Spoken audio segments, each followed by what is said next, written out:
और मोह में भर के बोला मैं युद्ध नहीं करूंगा, मैं अपने पितरों पर बाण नहीं चलाऊंगा, मैं दादा पर, मैं गुरुजी द्रोणाचार्य पर बाण नहीं चलाऊंगा, मैं रोटी भीख मांग के खा लूंगा, पर मैं युद्ध नहीं करूंगा। तब कृष्ण ने समझाया, और जब समझाया तो समझते समझते अर्जुन बोला, क्या इनके देह के अंत होने पर आत्मा का कुछ नहीं बिगड़ेगा? मैं आपसे निवेदन कर रहा हूं, जब अर्जुन ने ये पूछा क्या शरीर के नष्ट होने पर आत्मा का कुछ भी नहीं बिगड़ेगा, तो कृष्ण बोले कुछ भी नहीं बिगड़ेगा, आत्मा तो पैदा भी नहीं हुआ, नष्ट भी नहीं होगा। अरे पैदा तो शरीर होता है और नाश भी बोलो शरीर का होता है। क्या कहा? नैनम छिंदन्ति शस्त्राणि नैनम दहति पावकः न चैनम क्लेदयन्त्यापो न शोषयति मारुतः। अरे तुम शस्त्र को तलवार से काट सकते हो, आत्मा को नहीं।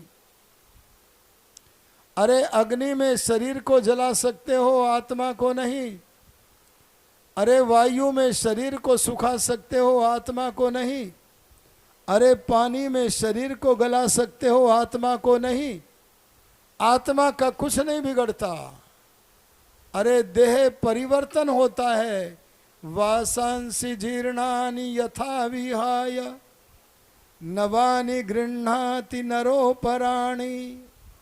जैसे पुराने वस्त्रों को बदल कर नए वस्त्र पहन लेते हैं, ऐसे ही पुराने शरीर को परिवर्तन करके नया शरीर मिल जाता। ये बच्चे जो बैठे हैं ना, ये 15-20 साल पहले दूसरे शरीर में थे। अरे थे कि नहीं? बूढ़े बूढ़े थे। और अब देखो हमसे आगे बढ़ गए, जवान हो गए। जवान भी नहीं है अभी तो। कितना लंबा समय जीने का है। ध्यान देना, शरीर नष्ट होता है, आत्मा का नाश बोलो जी नहीं। अच्छा, आपने एक वाक्य सुना होगा, ईश्वर अंश जीव अविनाशी। सुना है कि नहीं सुना है? ईश्वर का जीवात्मा अंश है, ये बात सुनी है कि नहीं सुनी है? नहीं सुनी? बड़ों ने तो सुनी होगी। तो बोलो, आत्मा परमात्मा का अंश है कि नहीं? हाथ खड़ा करके बोलो। लंबा सा करो जी, जरा लंबा सा। अरे कई लोग तो नहीं कर रहे, तो फिर दूसरी तरफ देख लूं। जो कहते हैं आत्मा परमात्मा का अंश नहीं है, वे हाथ खड़ा करो। अरे इधर भी हाथ खड़े हो गए। ए पहले हाथ वालों, इधर भी खड़े हो गए।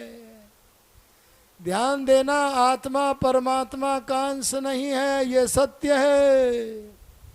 आत्मा अलग सत्ता है, परमात्मा अलग सत्ता है। स्वामी रामभद्राचार्य जैसे लोग, 4 शंकराचार्यों जैसे लोग, अरे अविमुक्तेश्वरानंद जैसे विद्या के शत्रु लोग स्वयं बहके हुए हैं और बहकाते हैं कि ईश्वर अंश जीव अविनाशी। एक तो ईश्वर का टुकड़ा कह रहे हैं और ऊपर से अविनाशी भी कह रहे हैं। ऐसी मूर्खता के भंडार तो वे हो सकते हैं जो वेदादि सत्य शास्त्रों का स्वाध्याय नहीं करते। ईश्वर का अंश क्यों कहते हैं आत्मा को? देखो 2 शब्द हैं, इन्हें ध्यान से समझना सब जने। अरे ध्यान से समझना, मैं शब्दों को भी समझाना पड़ेगा। एक शब्द है साधर्म्य, एक शब्द है वैधर्म्य। दोनों शब्द याद हो गए? अरे हो गए। साधर्म्य वैधर्म्य। साधर्म्य माने समान गुण, वैधर्म्य माने विपरीत गुण वाले। तो हमारे अंदर दूसरों से कुछ साधर्म्य मिलता है, कुछ वैधर्म्य भी होता है। जैसे उदाहरण के लिए कीड़ी चलती है, अरे हाथी भी चलता है कि नहीं चलता है? ए बच्चों, पीछे कहाँ देख रहे हो?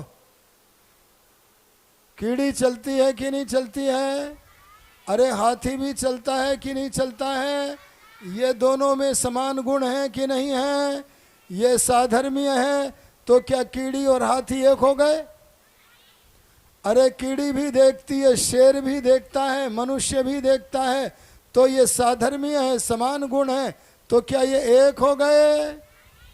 तो एक नहीं है, अलग अलग है। इसका पता साधर्म्य से नहीं चलता, बल्कि इसका पता वही धर्म्य विपरीत गुणों से चलता है। कैसे चलता है? जैसे गाय और भैंस। अरे बोलो, जैसे गाय के गले में गलकंबल है, ये गले में लटकता है कि नहीं? और भैंस के गले में भी लटका होता है क्या? नहीं। ये वैधर्म्य विपरीत गुण बताता है। ये गाय है, अरे बोलो ये अलग वस्तु भैंस है। ऐसे ही आत्मा परमात्मा में साधर्म्य भी है, अरे बोलो वैधर्म्य भी है। साधर्म्य क्या है? परमात्मा की भी सदा सत्ता है, मौजूदगी है, हमारी भी सदा सत्ता है। एक साधर्म्य ये हो गया। दूसरा साधर्म्य हुआ परमात्मा भी चेतन है, और बोलो हम भी, पर वैधर्म्य भी है। देखो साधर्म्य मैंने बताया, ईश्वर सदा है, आत्मा भी सदा है। अरे ईश्वर चेतन है, आत्मा भी चेतन है, पर वैधर्म्य भी है, विपरीत गुण भी है। अगर मैं सबके आपके कपड़ों का कैंची से छोटा छोटा कपड़ा अंश कटवा कटवा कर यहाँ ढेर लगवा दूं, समझ में आ गया? तो आप उस टुकड़े में से अपना अपना कपड़ा पे उठा लोगे कि नहीं? आपके कपड़े से जो मैच खाएगा, साधर्म्य होगा, वो आपका है, और जो आपके कपड़े से मैच नहीं खाएगा, अरे बोलो वो वैधर्म्य है। ऐसे परमात्मा और आत्मा में वैधर्म्य भी है। अरे एक दूसरे से विपरीत गुण भी है। क्या? आत्मा अणु परिमाण है। अणु माने जिससे छोटी जगह में कोई नहीं रहता, और परमात्मा महत परिमाण है। बताओ आकाश की लंबाई चौड़ाई किसी को पता है? अरे बोलो पता है? और छोर पता है? नहीं पता। जैसे आकाश का और छोर नहीं है, ऐसे परमपिता परमात्मा का भी और छोर नहीं है। और आत्मा एक देशी है, परमात्मा सर्वदेशी है। आत्मा अल्पज्य है। अरे बोलो आत्मा क्या है? अल्प माने कितना? अरे कितना? आपको थोड़ा कितना वो बताओ ना। अगर कोई कमंडल में दूध लेके जा रहा हो, हम पूछें कितना है, वो कह दे थोड़ा है, हम पूछेंगे कितना थोड़ा है, तो वो थोड़े का परिमाण बताना पड़ेगा कि नहीं? बताओ कि कितना ज्ञान है आप पे। अरे आपका अपना ज्ञान तो कुछ है ही नहीं। आपको दो का पहाड़ा याद है कि नहीं? हाथ खड़ा करो किसे किसे है। अच्छा, अगले जन्म में याद जाएगा कि फिर याद करना पड़ेगा? हाय, ये ज्ञान भी आपका अपना नहीं है, ये किसी ने दिया है। अरे ये मोबाइल है, ये लोटा है, ये चारपाई है, ये ज्ञान भी आपके पास है तो अब, पर आपका अपना स्वाभाविक नहीं है, सदा आपके साथ रहने वाला नहीं है। जैसे आग के पास गर्मी सदा रहती है, ऐसे वो ज्ञान जो सदा आपके पास रहे, ऐसा ज्ञान तो आपके पास है ही नहीं। पर आपके अंदर, अरे आत्मा के अंदर एक शक्ति है। क्या है बोलो? ध्यान दे के सुनना। एक ताकत है, एक सामर्थ्य है। और वो सामर्थ्य क्या है? इसके पास अपना ज्ञान तो नहीं है, पर इसके अंदर जानने का स्वाभाविक सामर्थ्य है। अरे बोलो है कि नहीं? मेरा प्रवचन क्या इसको भी लाभ पहुंचा रहा है? अरे खंबे को भी लाभ पहुंचा रहा है क्या? क्योंकि खंभे में ज्ञान को ग्रहण करने की शक्ति नहीं है और चेतन आत्मा में ज्ञान ग्रहण करने की शक्ति है। इसलिए अपने ज्ञान ग्रहण करने की शक्ति का फायदा उठाकर अगर ये छोटे विद्वान का सत्संग कर ले, अरे कैसे विद्वान का, अरे कैसे विद्वान का, छोटे विद्वान का सत्संग कर ले तो सत्संग करने वाला छोटा विद्वान बन जाएगा।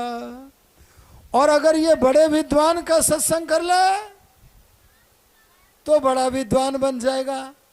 आपको किसी बड़े विद्वान का नाम पता है? अरे करा करो बड़े विद्वानों का भी सत्संग। जैसे मैं कुछ लोगों का नाम, बड़े विद्वानों का नाम बताता हूं, जैसे कपिल, जैसे कणाद, जैसे गौतम, जैसे पतंजलि, जैसे श्री राम, जैसे योगीराज कृष्ण, जैसे महर्षि दयानंद। ये भगवान से पूछ पूछ करके, अरे भगवान का सत्संग करके बड़े विद्वान बन गए। और अगर हम दयानंद का सत्संग कर ले, उनके ग्रंथों का संग कर ले, तो हम बड़े विद्वान बन सकते हैं। और अगर हमारा, इसका मतलब बच्चे ज्यादा समझ रहे हैं, आप नहीं समझ रहे। अरे आप नहीं समझ रहे क्या? ताल में नहीं बजी। हाँ, ये मैं ताली अपने लिए नहीं, मैं बड़े विद्वानों के लिए बजवा रहा हूं। और अगर तुम्हारा सत्संग करने का मौका परम गुरु से मिल गया, अरे बोलो किससे? एक तो पाखंडियों का संग कभी मत करना। पाखंडी माने भागवत कथा करने वालों का संग करोगे तो उल्टा ज्ञान होगा। सांप को रस्सी बता देंगे और रस्सी को बोलो सांप बता देंगे। अरे मूंछ इतनी लंबी लंबी बता देते हैं कि 100 योजन लंबी मूंछ थी उसकी। तब लोग कहते हैं धर्म कर्म तो बेकार चीज है। ये भी उल्टा ज्ञान करा देते हैं। इसलिए कभी मूर्खों का, विद्या के शत्रु लोगों का सत्संग मत करना। सोशल मीडिया पर भी उन गंदे लोगों की बातों को मत सुनना, उल्टा ज्ञान हो जाएगा, विद्या के शत्रु बन जाओगे। लेकिन अगर आपको परम गुरु का सत्संग मिल गया, अरे कौन से गुरु का? परम गुरु कौन है? अरे परम गुरु कौन है? अरे दयानंद यदि गुरु हैं, अरे पतंजलि यदि गुरु हैं, अरे कणाद यदि गुरु हैं, तो बोलो ना। मैं आपसे पूछ रहा था परम गुरु कौन है? परम गुरु है परम पिता परमात्मा। स एस गुरु काले न वेच्छेदात्। अरे शरीर के बंधन में बंध के हमारा सांसारिक गुरु कभी हमारे पास रहता है और बोलो कभी नहीं रहता। लेकिन जिसने कनेक्शन जोड़ लिया, अरे जिसका नेटवर्क जुड़ गया, किससे? भीतर वाले से, अंतर्यामी परमात्मा परम गुरु से। अगर कोई मनुष्य दयानंद की तरह, अरे पतंजलि कणाद गौतम की तरह परम गुरु का साक्षात्कार करके उसका सत्संग कर ले, तो वो भी बड़ा विद्वान दयानंद योगी की तरह बन सकता है। अरे बोलो बन सकता है कि नहीं? अरे सुनना, अगर योगी भी नहीं होना तो भी चिताता है तुम्हें। चिताना माने बताता है तुम्हें। बस शर्त इतनी है, मन साफ होना चाहिए। भगवान उन मनुष्यों को भी चिताता है, बताता है जो योगी नहीं है। पर शर्त इतनी है, भगवान के ज्ञान की किरण हर आत्मा तक नहीं पहुंचती, उसी तक पहुंचेगी जिसने अपने मन को साफ कर लिया है। जो चुगली करता है, अरे जो काम वासना में, क्रोध वासना में, लोभ वासना में, नाना प्रकार की वासनाओं से अपने मन को काला कर लिया है।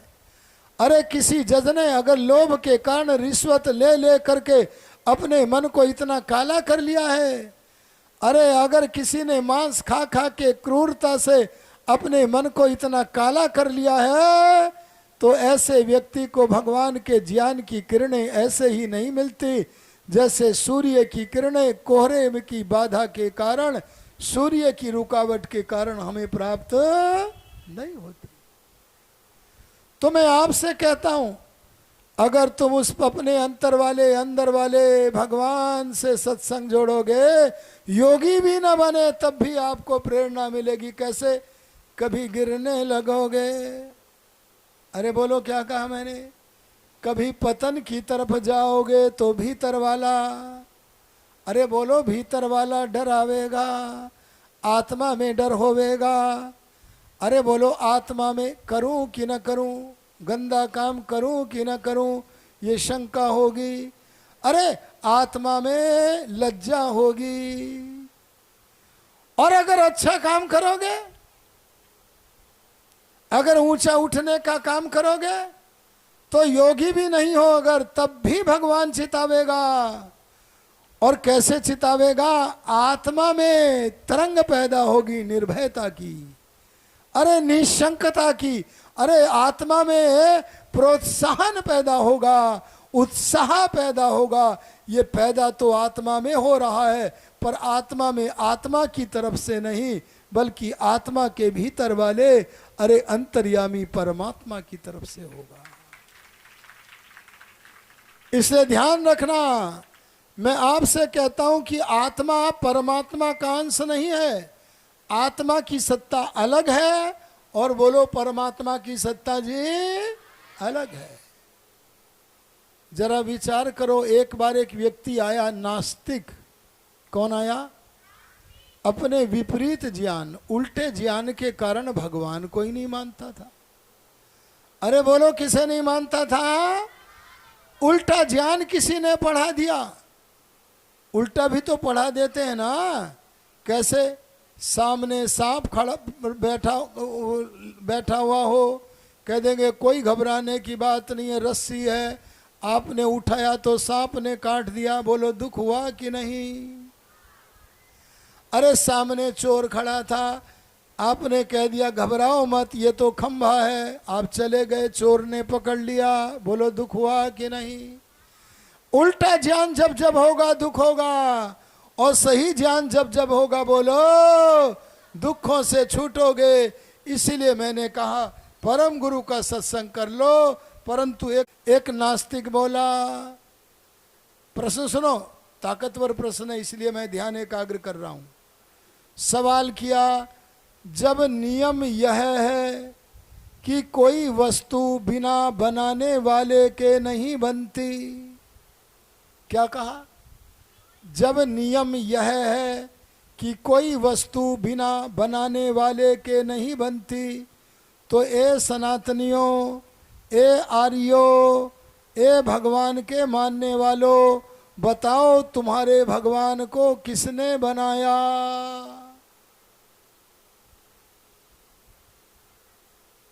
परमात्मा कोई तो पूछ रहे हैं। जब नियम यह है कि कोई वस्तु बिना बनाने वाले के नहीं बनती, तो नास्तिक बोला तुम्हारे परमात्मा को किसने बना दिया जिसे तुम मानते हो? बोलो, अरे बोलो, अरे बोलो। इसका उत्तर देते हुए स्वामी आत्मानंद कहते हैं तुम्हारा सवाल गलत है। अरे क्या कह दिया? तुम्हारा सवाल। बोले क्या गलती हो गई? ध्यान दे के सुनना जरा, मैं समापन कर रहा हूं प्रवचन का, बस समय हो गया है। क्या कहा? तुम्हारा सवाल गलत है, गलत सवाल का कोई उत्तर नहीं होता। बोले गलत सवाल में क्या गलती हो गई? बोले जिस चीज को तुम अपनी मूर्खता से मानते ही नहीं हो, उस परमात्मा को बनाने वाले को क्यों पूछते हो? बोले हम तो नहीं मानते, पर तुम तो मानते हो। हम तो तुम्हारे हिसाब से पूछते हैं कि बताओ किसने बनाया, तब भी बोले अब भी सवाल गलत है। बोले अब कौन सी गलती रह गई? तब स्वामी आत्मानंद बोले, क्या बोले? जो नियम तुमने इस प्रश्न में बताया है, वो नियम तुमने कहाँ पढ़ लिया? अरे बोलो वो नियम तुमने कहाँ पढ़ लिया? ये नियम गलत। अरे क्या कहा? ये नियम है गलत। अरे जिसने दर्शनों को पढ़ा होगा, अरे जिसने वेदादि सत्य शास्त्रों को पढ़ा होगा, वही तो नियम में गलती निकालेगा। बोले नियम ही नहीं है कि संसार की कोई वस्तु बिना बनाए नहीं बनती है, नियम ही नहीं है। बोले फिर नियम क्या है? ए आर्यो नियम सुन लो, नियम क्या है? नियम ये नहीं है कि कोई वस्तु बिना बनाने के वाले के नहीं बनती मंत्री जी। फिर नियम क्या है? नियम ये है कोई भी बनी हुई वस्तु, नियम पकड़ लेना, कोई भी बनी हुई वस्तु चूंकि बनी है तो बिना बनाने वाले के नहीं बनती। अरे बजा दो ताली, समझ में आ गया इनके इसलिए बजा दी। और जो नहीं समझते वो माथे पे अपना सलवट लाते, ताली नहीं बजाते हैं। अरे आप क्या रोटी अपने आप बन जाती है क्या? अरे आपके यहाँ ये जो पदार्थ है, घड़ा अपने आप बन जाता है क्या? चूंकि बना है तो जो जो चीज बनी है उसका बनाने वाला जरूर होता है। लेकिन संसार में तीन चीज ऐसी है, एक ईश्वर, एक आत्मा और एक प्रकृति। वे बनी ही नहीं है जब, तो उसके बनाने वाले की भी कोई जरूरत नहीं। इसलिए नियम बदलो, बहकाओ मत किसी को कि नियम यह है, नियम यह नहीं है। नियम बस यही है कि बनी हुई वस्तु बिना बनाने वाले के नहीं बनती। तो कितनी चीजें हो गई? सत, ईश्वर, अरे बोलो नंबर 2 आत्मा। आत्मा ईश्वर का अंश नहीं है, आत्मा अनेक है, अपनी सत्ता से है। परमात्मा एक है, अपनी सत्ता से है। और प्रकृति भी सदा से है। अरे बोलो ना, सूर्य सदा से है कि नहीं? ए ब्रह्मचारी जी बोलो, सूर्य सदा से है कि नहीं? हाथ खड़ा करो, लंबा सा करो। अच्छा अब नीचे कर लो, नीचे नीचे नीचे। जो कहते हैं सूर्य सदा से नहीं है, मैंने कहा था ना प्रकृति सदा से है। अब मैं पूछता हूं, जो कहते हैं सूर्य सदा से नहीं है वे हाथ खड़ा करो, तालियां बजाओ इनके लिए। दोनों तरफ काम कर गए। ध्यान देना, मैं आपसे कहूंगा, मैं एक एक पे निगाह रखता हूं। ध्यान देना, ध्यान देना। ए सूर्य प्रकृति नहीं है, ए चंद्रमा प्रकृति नहीं है। अच्छा आपका शरीर बना है कि नहीं? बिगड़ेगा। अरे सामियाना बना है कि नहीं? बिगड़ेगा। अरे आर्य समाज मंदिर बना है कि नहीं? बिगड़ेगा। अरे पहाड़ बना है कि नहीं? बिगड़ेगा।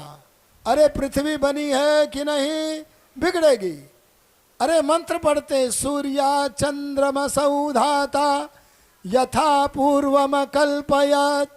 परमात्मा ने जैसे पहले की सृष्टियों में सृष्टि के सूर्य चंद्रमा आदि पदार्थ बनाए थे, ऐसे अब भी बनाए हैं और बोलो आगे भी बनाएगा। अर्थात सूरज चांद आदि प्राकृतिक वस्तुएं, प्राकृतिक माने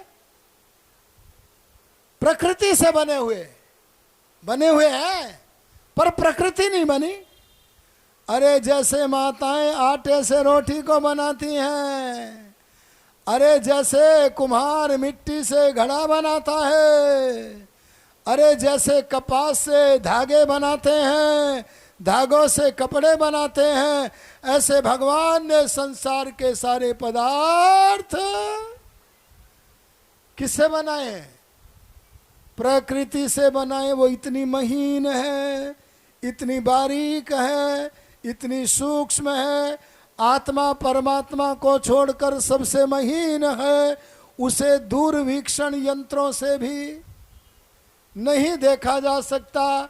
उसके दर्शन तो समाधि में योगी ही कर पाता है। तो ध्यान देना, ये सृष्टि तो बनी हुई है। अगर कोई पूछे सृष्टि माने, अरे ये अर्थ नहीं है। सृष्टि माने बनी हुई वस्तु। सृष्टि माने बोलो बनी हुई वस्तु, और जो बनी हुई वस्तु है वो बिगड़ेगी भी। पर ध्यान देना, ये सारा बना हुआ पदार्थ तो बना है, बिगड़ेगा, पर तीन चीजें ऐसी हैं जो सदा सत स्वरूप है। एक ईश्वर, नंबर 2 बोलो आत्मा, और नंबर 3 ये संसार को भगवान ने जिससे बनाया, वो आंखों से न दिखने वाली महीन वस्तु, बारीक वस्तु, सूक्ष्म वस्तु, वो प्रकृति भी बनी हुई नहीं है।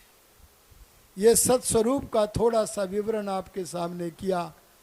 वो भगवान कैसे चिताता है, कैसे श्रद्धानंद को चिताया, अरे कैसे गुरुदत्त को चिताया, अरे कैसे पापात्माओं को चिताकर धर्मात्मा बना देता है। इसकी चर्चा कभी आगे अवसर मिला तो करूंगा। अगर वो चर्चा कर दी तो भगवान का वो स्वरूप उपस्थित हो जाएगा जिसे वेदों में कहा है चित्त स्वरूप। क्या कहा है? और अगर आनंद की वार्ता कर दी तो गदगद हो जाओगे। भगवान आनंद स्वरूप है। अरे बोलो, आम में आनंद है कि नहीं? हाथ लंबा खड़ा करके बोलो। अरे आप नहीं करोगे हाथ? अच्छा नीचे कर लो। जो कहते हैं आम में खीर में आनंद नहीं है, वे हाथ खड़ा करो। इसका मतलब ज्यादातर लोग ऐसे थे जो निश्चित नहीं थे, 4-5 ही हाथ खड़े हुए हैं। सुन लो सुन लो सुन लो मंत्री जी, जो नाक से मिले गंध, जो आंख से मिले रूप, अरे जो कान से मिले शब्द, जो शरीर से मिले वो, ये जो पदार्थ है ना, ये प्रकृति से मिलने वाले जो सुख है ना, ये शारीरिक शरीर को मिलते हैं, इंद्रियों से मिलते हैं। भोगता तो आत्मा है। शारीरिक और ऐन्द्रिक सुख हमें जहाँ से मिलते हैं वह वस्तु है प्रकृति। खीर में सुख है, आनंद नहीं। आम में रसना इंद्रिय का सुख है, आनंद नहीं। फिर संध्या मत करो, आम के पेड़ लगाओ, आम खाओ, बोले आनंद में है। अरे मंत्री जी आया समझ में? अरे खीर बनाओ, खीर खाओ, संध्या मत करो, फिर तो बोले आनंद में है। ये आनंद नहीं है, ये भौतिक सुख है, प्रकृति से मिलने वाला सुख है, शारीरिक या इंद्रियों का सुख है। आनंद स्वरूप पदार्थ अलग है। अगर किसी चेतन आत्मा का, आत्मा तो होता ही चेतन है, अगर किसी आत्मा का सच्चा स्नेह मिल जाए, अरे क्या मिल जाए बिटियाओ? माँ का प्यार, अरे पिता का प्यार, अरे भाई बहन का प्यार, किसी मित्र का सच्चा प्यार मिल जाए तो उससे भी हमें कुछ मिलता है कि नहीं? क्या मिलता है? हैं? अरे क्या मिलता है? पता नहीं क्या बोल रहे हैं। उससे मिलता मानसिक सुख। अरे बोलो क्या मिलता है? मानसिक सुख। लेकिन एक चीज न आत्मा में है, अरे न प्रकृति में है, वो है आनंद। केवल परमात्मा ही आनंद स्वरूप है। अगर आनंद पाना है तो नेटवर्क परमात्मा से जोड़ना पड़ेगा। समझ में आया कि नहीं आया? और एक बात और सुन लो, आनंद का स्वरूप तो परमात्मा है ही। भगवान तो आत्माओं का भी क्या है? मालिक है। अरे भगवान तो प्रकृति का भी मालिक है। इसलिए हमारा संबंध, अगर हमारे कर्म खराब हैं तो गंदी पत्नी से, गंदे पति से, गंदे माता पिता से संबंध जोड़ के हमें दुख देगा। और कर्म अच्छे हैं तो अच्छे मित्रों से, अच्छे माता पिता, अच्छी पत्नी और पति से संबंध जोड़ के वो सुख भी, मानसिक सुख भी हमें भगवान ही देगा। और सुन लो, और सुन लो, संसार से मिलने वाले जो पदार्थ हैं, अरे जिन्हें आप रोटी कपड़ा मकान कहते हो, जो प्रकृति से मिलते हैं, उस प्रकृति का भी मालिक भगवान है। कर्म अच्छे हैं तो वे सुख भी हमें भगवान ही देता है। इसलिए भगवान की शरण लो, और आनंद नाम की वस्तु तो केवल परमेश्वर से ही मिलती है। यह पता तब चलेगा जब हम आनंद स्वरूप परमात्मा का व्याख्यान करेंगे। एक वाक्य आया, मित्र ईक्षमाण आवृत आनंद, वेद मंत्र है। क्या कहा? हमारा परम मित्र परमात्मा है। बोले कहाँ है? आवृत, सब जगह भरा पड़ा है। अरे जैसे कमंडल में दूध भरा होता है, अरे जैसे कमंडल में पानी भरा होता है, अरे जैसे कमंडल में वायु भरा होता है, ऐसे ये तो प्राकृतिक वस्तुओं के नाम लिए, लेकिन जैसे निराकार परमात्मा सब जगह भरा हुआ है। किस स्वरूप में है? बोले रूप नहीं, स्वरूप है उसका, वो है आनंद। बोलो क्या है? आचमन करो आनंद का। अरे पानी का आचमन करते करते बहुत समय बीत गए, गले के कंठ और कफ की निवृत्ति करते करते बहुत समय बीत गए। अगर आचमन मंत्र को सार्थक करना है तो भीतरी आचमन, आनंद का आचमन करना भी प्रारंभ करो, हमारे जीवन की सफलता होगी। इन्हीं शब्दों के साथ अपनी वाणी को विरमित करता हूँ। ओम शम।